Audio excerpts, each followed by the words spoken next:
Саволи 8 аз арифметика.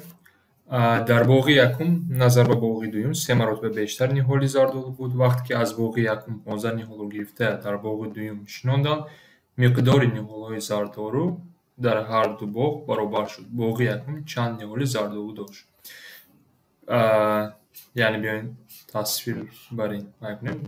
Боғи якум бигзор бошад ва ин боғи дуюм бошад. Ҳозир дар боғи дуюм, яъне дар боғи якум 3 маротиба зиёдтар аст. Биёин нишон диҳем. Дар боғи дуюм агар x дарахти зардолу бошад, дар якум бошад, чӣ мешавад? 3x мешавад.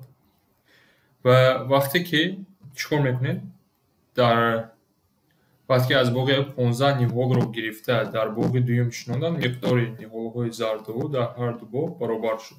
Яъне ман аз инҷо 15 та дарахт тарк мекунам ва инҷо 15 та мемонам ва инҳо баробар мешаванд.